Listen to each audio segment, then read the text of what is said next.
Hi everyone, welcome back to Psychotherapy Babble. Today I want to talk to you about mindfulness. It's a buzzword these days. We hear a lot about it, and there's good reasons for that. There is a plethora of scientific evidence to support why mindfulness benefits and improves our mental health. It's extremely important if you are trying to improve your mental health and just overall become more aware of yourself. That's the most important thing. When we want to make changes, we have to be aware first, right? My introduction to mindfulness was actually in my undergraduate program. I was getting my bachelor's degree in psychology at Sophia University. Shout out to Sophia. Great school, had a good time there. Very transformative program. But anyhow, I wrote my capstone paper on mindfulness and self-compassion. And that was really my introduction to these practices. And when I tell you it changed my life, that is not an exaggeration. It was something brand new. It opened up a door that had never been opened in my mind before. So I really am passionate about mindfulness. And this is something I teach to all of my clients, regardless of why they're walking through my door. So let's go ahead and I want to look at mindfulness with you today through the lens of dialectical behavior therapy, because that particular theoretical orientation really breaks mindfulness down into these digestible, pragmatic pieces that help you really understand how to apply it in your daily life. Okay, so what is mindfulness in the first place? My favorite working definition of mindfulness is paying attention to the present moment on purpose without judgment.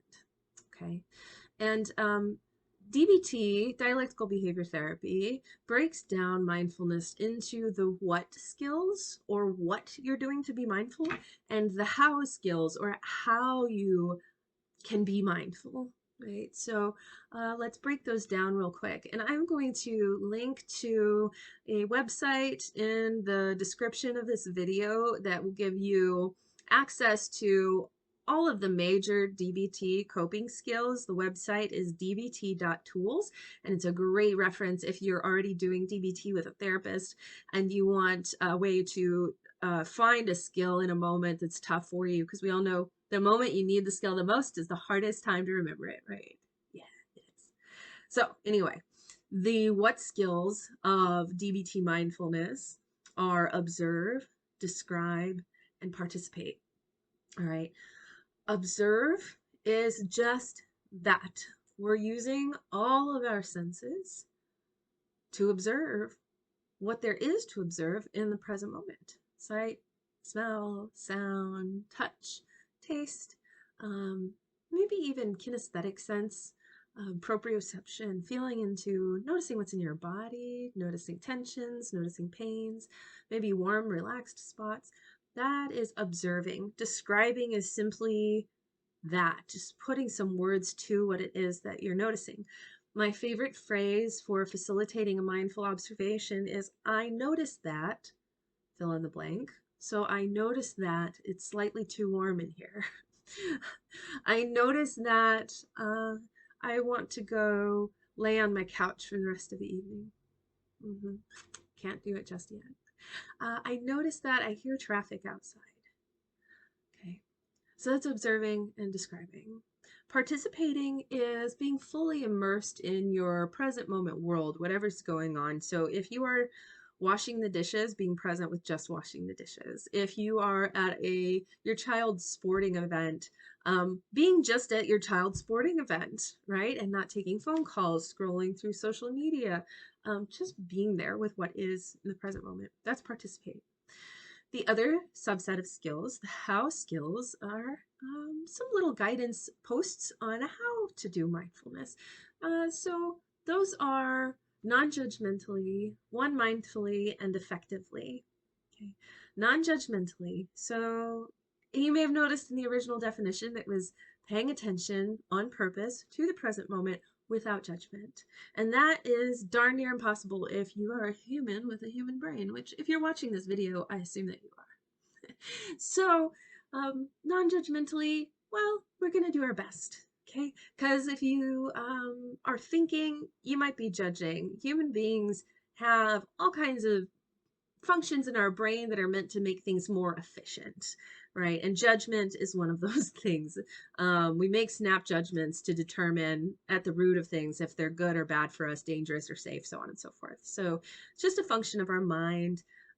It's going to be there. So if judgment comes up while you're doing a mindfulness exercise, then just notice that.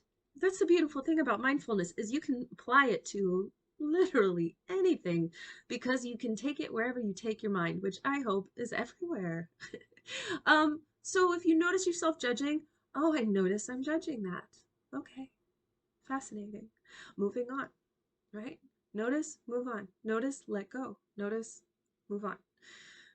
One mindfully, again, is just honing in that not multitasking piece, right? Stick with the thing that you are doing. And this is much harder for most of us than we realize, especially if you're a parent. Um, I don't know where it is. I read somewhere that women tend to be more geared towards multitasking and even more proficient at it. I don't know why. Don't shoot the messenger. I just read that somewhere. Okay, you can look it up for yourself.